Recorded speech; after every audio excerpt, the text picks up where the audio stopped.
4 Dates, A Short Case for Long Memory by Taylor Reed. Thursday, January 26th, 2017. I was in Washington State while Brad made his offer to a room full of people in Traverse City. He was the first of several that evening to share stories for the regular event, akin to a TED Talk, called Fulfillment.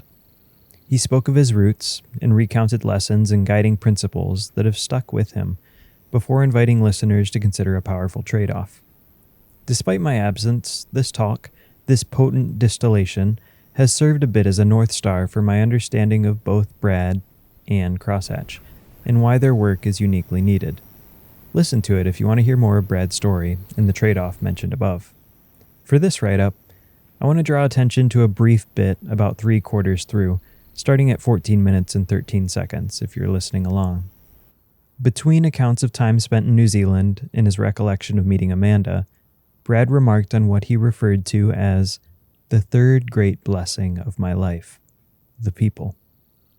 He continued, "When I met Bob and Sally, I realized that community was made up of all ages, and the Bioneers Planning Committee was 20, 30, 40, 50, 60. What a gift that is for anyone to realize how comprehensive your community can be."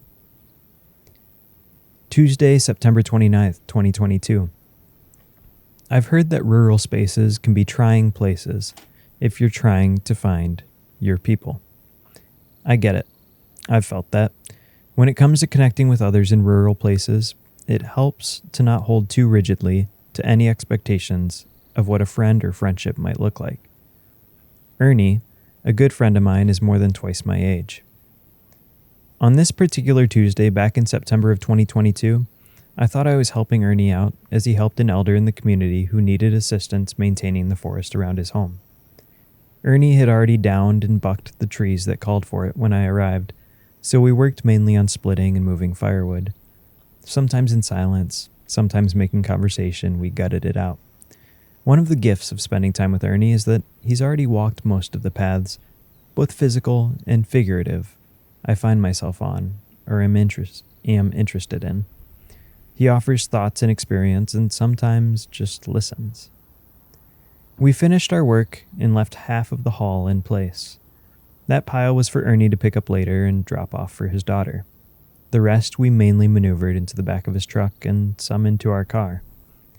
As the vehicles crept along the winding paths out of the greenery, we trailed each other. Then came roads. He missed his turn. He missed his turn a few times. He pulled into our driveway behind me. I hadn't realized that half of that load was coming to our house. No small contribution in our second year of heating primarily with wood. I thought my role that day was mainly to help. The learning, conversation, the activity, that was all extra. That load of wood too? I was on the receiving end of more than I had put in, much more than anything expected. Friday, March 22nd, 2024. I sat in a room with others I admire, all neighbors of the Hatch Quarters property. Their input was crucial to understanding the hopes and cautions relevant to embarking on constructing an ecological farmstead and artist residency on the acreage. We sat in a circle. While small in number, the living room was filled to the brim. If you took account of much of the work and hobbies our family is engaged in, you'd encounter a room full of mentors. My wife works at our library, and the former library director sat there. I work for Crosshatch. Core instigators of Crosshatch sat across from me. Growing food, raising small ruminants, experts in the room. Folks who know how to put up wood, the best. Living artfully and creatively, well represented. Civic and community engagement to a T. Building, tinkering, and living within their means. I shouldn't have to say it. The meeting facilitator guided conversation, threading Crosshatch's aspirations along to the aspirations of these neighbors. She asked questions aimed at the core role and feasibility of Crosshatch's project. At some point, while reflecting on whether something like Hatch Quarters might draw young families to the area by serving their needs and dreams for this place, I realized I alone sat there as a bit of a case study. The facilitator turned toward me and voiced the question, "Why choose Bel Air?" I answered with what came to mind first. brief mentions of the natural beauty and cost of living, but then I lingered a bit on what had sealed it: the people. We are surrounded here by people who have put in the time, who have known the seasonality of this place, who've learned the lessons, and who are living in ways that we'd like to emulate. We're drawn and held in this area because of the mentoring and examples of folks around us. The facilitator countered, but that's something you can find in all communities. Yes, potentially. But as I sat in that living room, I knew on a deeper level that there was still something irreplaceable about those who surrounded us here. Wednesday, September 10th, 2025. Look at that date. We're in the future now. Ernie, my spry 80-year-old friend, is out of town for a few days off to Canada. Less Tim Horton Canada and more hunter-gatherer subsistence village Canada.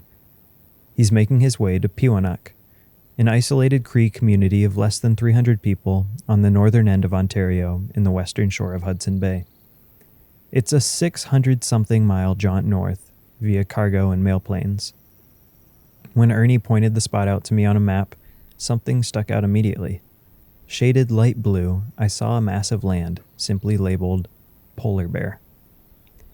I now know that's a reference to Polar Bear Provincial Park, immediately east of the village they're heading to. This whole region is the sort of place where visitors are few. Those who visit tend to hunt woodland caribou. If you keep heading north, you'll find polar bears that tend to hunt narwhals. I tend to think that Ernie's seen just about everything. Ask him a peculiar question about a peculiar interest of yours, and you'll pick up on why. Truth is, he hasn't, and he knows it. And on this particular Wednesday, he's off to learn more by observing everyday life in that small Cree community. What does that region of taiga look like? How about livelihood in the remote village? What does modernity shaping, read Starlink, in the education it brings for the village's children in that town mean? They'll have an Indigenous guide the entire time, which I understand is a requirement for visitors due to the proximity of wildlife we don't tend to encounter down south, meaning here in northern Michigan. He's paying attention. He's still seeking out stories, and I'm learning from him. I'm learning from him and trying to do the same.